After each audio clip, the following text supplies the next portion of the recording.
I met John shortly after graduating from college. He swept me off my feet with his charm and ambition, and before I knew it, we were married and living in the small apartment he had purchased before our wedding. It wasn't much, but it was ours, and I loved every inch of it. Soon after, our daughter Sarah was born, perfect, with John's blue eyes and my curly hair. It felt like we had everything: a loving family, a cozy home, and promising careers ahead of us. I started working as a secretary at a small but growing company.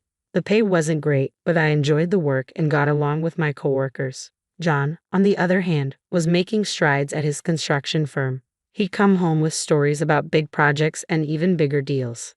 I was proud of him, even though his long hours often meant I was alone with Sarah. But over time, something in John changed. He'd come home late, his eyes narrowed with suspicion. "Who called?" he'd demand. "Why were you all dressed up?" At first, I laughed it off, but soon his jealousy became suffocating. One night, after a long interrogation about a work event, I snapped, "You think I'm cheating? With who, John?" "The mailman." He didn't crack a smile. "Don't play dumb, Kelly. I see how men look at you. And your boss, he's happily married with 3 kids. I cut him off, desperate. "For God's sake, John, I'm your wife. I love you." But my words fell on deaf ears. The arguments became more frequent, each one chipping away at our marriage. I had always been faithful, always would be, but his distress was poisoning everything. Through it all, Sarah remained blissfully unaware. At 10, her world revolved around school, friends, and her iPad. I tried to shield her from our fights, but kids always know more than we think. The irony wasn't lost on me. John was the one always coming home late, always going on business trips. If anyone had reason to be suspicious, it was me. But I trusted him. I believed in our vows, in our love. Why couldn't he do the same? One night, after a particularly nasty fight, I found myself lying awake, staring at the ceiling. John's soft snores filled the room, but I felt a million miles away from him. How had we gotten here? When had love turned into suspicion? Trust into accusation? I thought about leaving, about taking Sarah and starting over. But where would we go? What kind of life could I give her on a secretary's salary? And despite everything, I still loved John, the man he used to be, the man I hoped he could be again. Just when I thought things couldn't get more complicated, life threw me another curveball. My mom, the rock I'd always leaned on, had a stroke. It came out of nowhere, leaving us all reeling. Mom had always been healthy, throwing herself into gardening and book clubs after Dad's death. She lived in a gorgeous house in the fancy part of town, courtesy of Dad's life insurance and smart investments. I used to joke that she was living the life of a retired movie star. But that Tuesday morning changed everything. I got the call at work. Mom couldn't speak, couldn't move her left side. I rushed to the hospital, my heart in my throat. The next few weeks were a blur of hospitals, doctors, and terrifying medical jargon. I visited every top clinic in the area, desperate for someone to tell me that Mom would be okay. But the prognosis wasn't good. The stroke had left her bedridden, needing round-the-clock care. I was overwhelmed. How could I take care of Mom, manage my job, look after Sarah, and deal with John's jealousy all at once? It felt like drowning in slow motion. Then, out of the blue, John suggested something. "We should move into your mom's house," he said one night over dinner. I nearly choked on my pasta. "What?" "Think about it, Kelly," he continued, his eyes lighting up. "It's a great house in a fantastic neighborhood. Sarah would have her own room, maybe even a playroom. Your mom needs care, and you'd be right there. Plus, we could rent out this apartment for some extra cash." I had to admit, it made sense. Mom's house was far nicer than our apartment, and the idea of not having to commute to take care of her was appealing. But still, it felt weird. "I don't know, John. It's Mom's house. We can't just barge in." He insisted. "I bet she'd love the company. It's better than a nursing home, right?" He had a point. Mom had always made it clear she didn't want to end up in a nursing home. Maybe this could work. The next day, I brought up the idea with Mom. To my surprise, her face lit up at the suggestion. "Oh, Kelly," she said, her voice weak but excited. "I'd love that. This old house needs some life in it again." And just like that, it was decided. We were moving into Mom's house. As I started packing up our apartment, I couldn't shake the feeling that this was the beginning of something big. But I didn't know if it would be good or bad. John was over the moon about the move.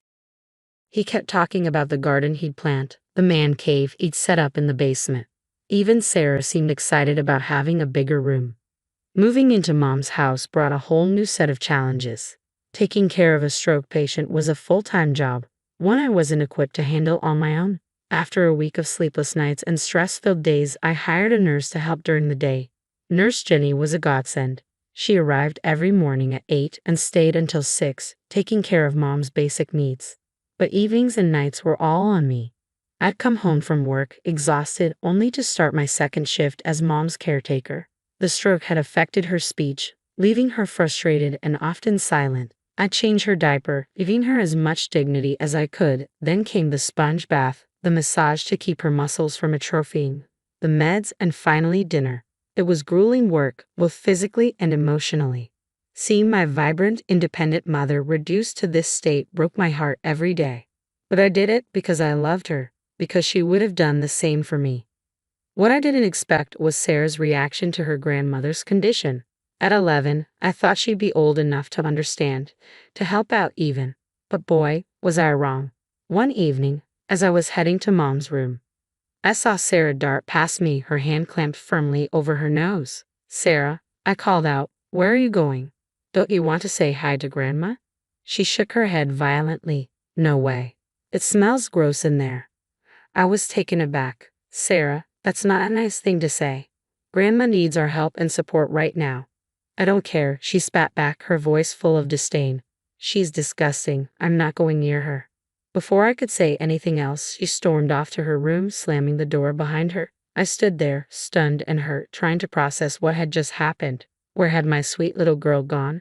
I turned to John for support, but when I needed him most, I found nothing. "Not my problem," he would say every time I asked for help with Mom. "I didn't sign up for this."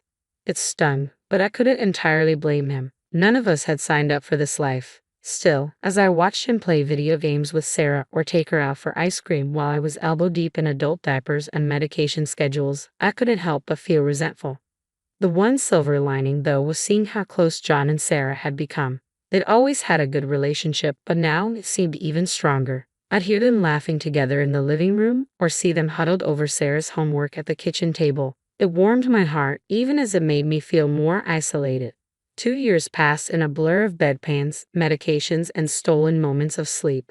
Mom's condition had stabilized, but she still required constant care. I was exhausted, but I had found a rhythm, just barely. Then, on an ordinary Tuesday, everything fell apart. The phone rang while I was changing Mom's sheets. It was Mrs. Peterson, our old neighbor from the apartment complex. "Kelly, dear," she said, her voice laced with concern. "I thought you should know. I've been seeing John around quite a bit with a company of young women, different ones, always very pretty." I thanked her and hung up, my mind reeling. That night, I confronted John. "Oh, those are just potential tenants," he said smoothly, brushing me off, and showing them the apartment. I wanted to believe him. I really did. But the seed of doubt had already been planted, and it was growing like a weed. A week later, I found the lipstick stain. It was on the collar of his white shirt, a perfect crimson kiss. My hand shook as I held it up to the light, trying to convince myself it was just a pen mark or a food stain. But deep down, I knew better. I waited until his next business trip to make my move. With trembling hands, I unlocked the door to our old apartment. The sounds coming from the bedroom confirmed my worst fears before I'd even opened the door. There was John in our bed with a woman I'd never seen before. They scrambled to cover themselves, but the damage was done. "What are you doing here?" John exclaimed, not even having the decency to look ashamed.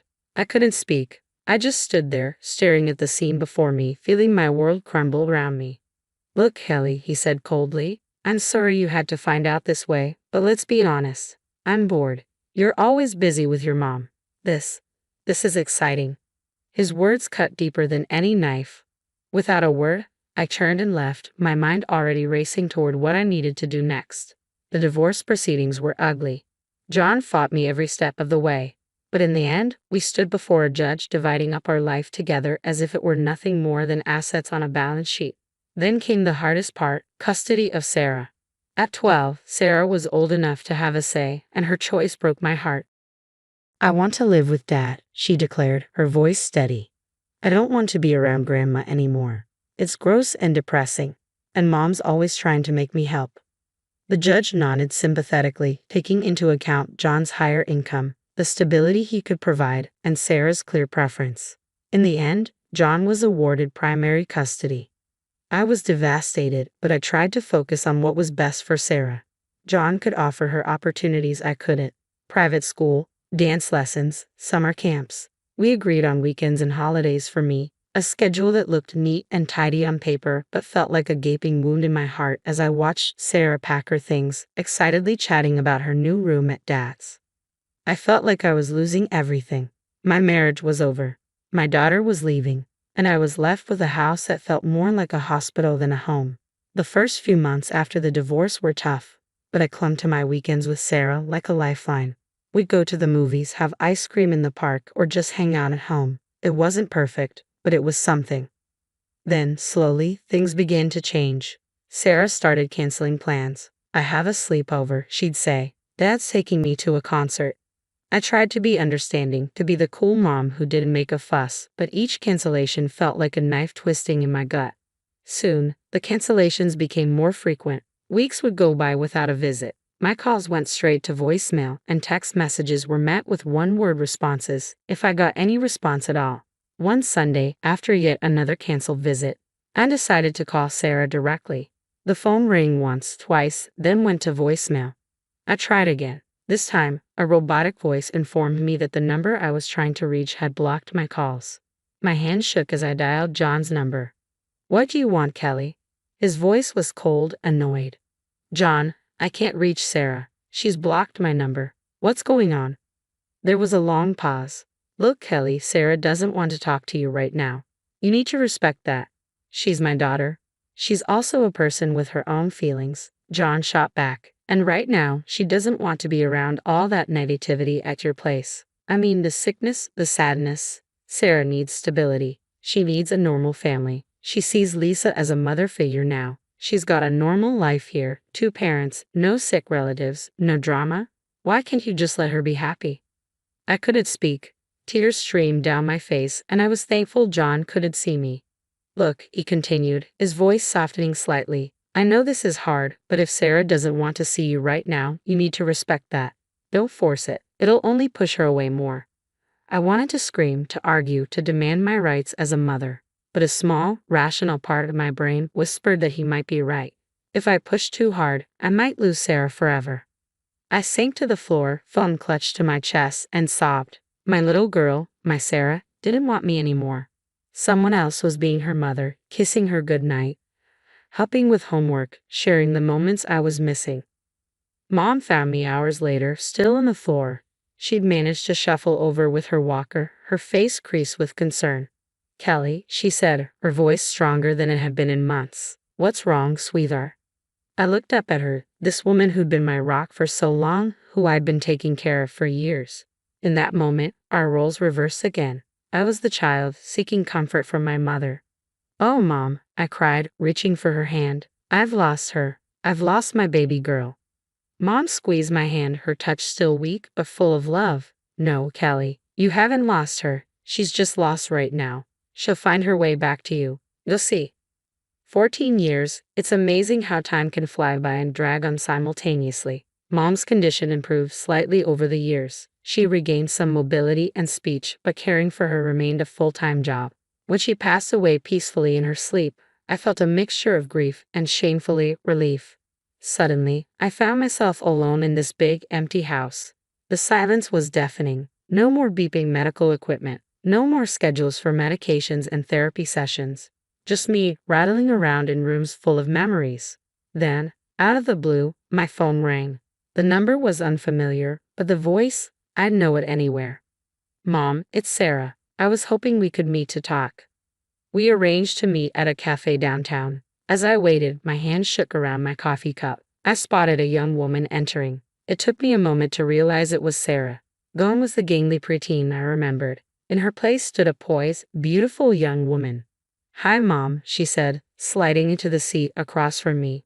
We made awkward small talk at first. She filled me in on her life, her job in marketing, her hobbies, her friends. Then she dropped the bombshell. "I'm getting married," she said, pulling an envelope from her purse. "Here's an invitation." My heart swelled with joy. and a tinge of sadness. My little girl, getting married, and I'd missed so much. Oh, Sarah, that's wonderful news. I'm so happy for you. She cut me off abruptly. Actually, Mom, that's kind of why I wanted to meet. I was hoping to talk about Grandma's inheritance. The house, her savings. I want them. I felt like I'd been slapped. Excuse me. Look, Mom, she said, leaning forward. That house is in a great area. It's worth a fortune. After the wedding, Jake and I want to live there. Start our family there. Anger bubbled up inside me. Sarah, you haven't set foot in that house in over a decade. You said it disgusted you. You called it a tomb. She waved her hand dismissively. I was just a kid then. But I've grown up now. Times have changed, and let's face it, I'm Grandma's only grandchild. She would have wanted me to have the house. I could hardly believe what I was hearing. Wanted you to have it, Sarah. You didn't even come to her funeral. You didn't call or write for years. That's ancient history, she snapped. The point is that house should be mine. I deserve a comfortable life. Deserve? I asked, my voice shaking with rage. You didn't lift a finger to help when Grandma was sick. I gave up my life to care for her. And now you think you deserve her house. Sarah's face hardened.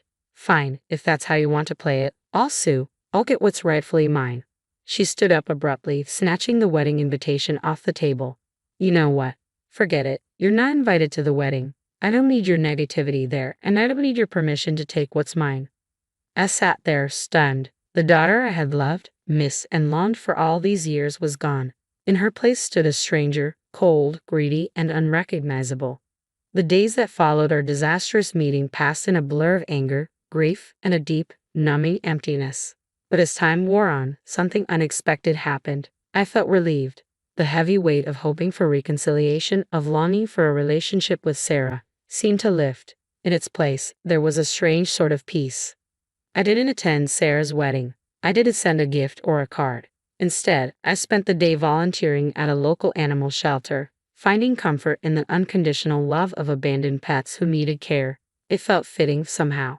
Curiosity got the better of me a few days later, and I found myself scrolling through Sarah's social media. There she was, radiant in white, smiling up at her new husband. For a moment, my heart clenched with the pain of what might have been.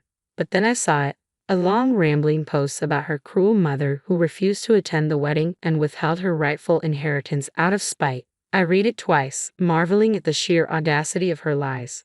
Part of me wanted to comment, to set the record straight, but what was the point? The people who mattered, my family, those who had seen me care for Mom all those years, knew the truth. As for everyone else, well, their opinions, based on a stranger's social media posts, weren't my concern. A week later, my cousin Jeannie called. Callie, I thought you should know, she said, her voice a mix of anger and concern. Sarah's been talking about suing you for your mom's estate. I sighed, not surprised. Let her try. That's just it, Jeannie continued. Apparently, she talked to a lawyer. He told her she doesn't have a leg to stand on. Your mom left everything to you, clear as day. I chuckled. Of course Mom had made sure of that. She was always the practical one. Thanks for letting me know, Jeannie, I said. But honestly, I don't care what Sarah does anymore. She's made her choices. There was a pause on the other end of the line. Then Jeannie said, I'm proud of you, Kelly. After everything you've been through, you deserve some peace. As I hung up the phone, I looked around the house. Mom's house, now my house. Every corner held memories, some painful, some beautiful. But for the first time in years, I felt like I could breathe here. I walked to the window, looking out at the garden Mom had loved so much. It had gotten a bit overgrown in recent years, but I could still see its potential. Maybe it was time to bring some life back to it. As I stood there, planning my next trip to the garden center, I realized something. The chapter of my life that revolved around Sarah, the hope, the pain, the longing, was finally closing. But that didn't mean my story was over. Far from it. The garden was in full bloom when the call came. I had spent the past few months throwing myself into its restoration, finding solace in the simple act of nurturing life. The roses Mom had loved so much were just starting to open, their scent filling the air. As I pruned the bushes, my phone buzzed in my pocket. Unknown number. I almost didn't answer, but something made me press the green button. Hello. Mom. Sarah's voice, thick with tears. Mom, I need your help. I froze, the pruning shears still in my hand. Sarah, What's wrong? I'm pregnant, she sobbed, and we're struggling. Mom, I need money. You have to help me. You can't leave your grandchild without anything. I listened silently as her words became more frantic, more accusatory. You abandoned me, Mom. You never tried to contact me, never fought for me, and now you're going to abandon your grandchild too.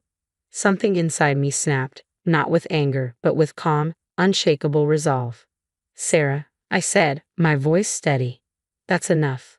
She fell silent, probably shocked that I had interrupted her tirade. I never abandoned you, I said. I sent child support every month without fail. I called, I texted, I emailed. You blocked my number. You chose your stepmother. You made your decisions and I respected them, even when it broke my heart. Mom, no. I'm not finished, I said, cutting her off. You're an adult now, about to be a parent yourself. It's time you took responsibility for your choices and your life. I'm not your bank. I'm not your safety net. And I'm not going to be manipulated by lies and guilt trips. I could hear her breathing heavily on the other end of the line. If you need help, go to your father and stepmother. They're your real family now. Remember, the ones you chose. I took a deep breath. I've made my peace with that. Now you need to make peace with the consequences of your choices. You can't do this, Sarah cried. I'm your daughter. Yes, you are, I said, my voice softening slightly, and I'll always love the little girl you were. But I don't know the woman you've become, and I don't think I want to. I took another deep breath. Goodbye, Sarah. I wish you and your child well. But please, don't contact me again. I ended the call before she could respond. My hand shook slightly as I lowered the phone. For a moment, I stood there in the garden, surrounded by the life I had nurtured, feeling the weight of what had just happened. But then, slowly, I felt a lift. The last ties binding me to a painful past had been cut. The last what-ifs laid to rest. I looked around at the garden, at the house beyond. This was my life now, not defined by loss or regret, but by the choices I made going forward. I picked up my pruning shears and turned back to the rose bush. There was still work to be done, still beauty to cultivate. And for the first time in as long as I could remember, I felt truly, completely free.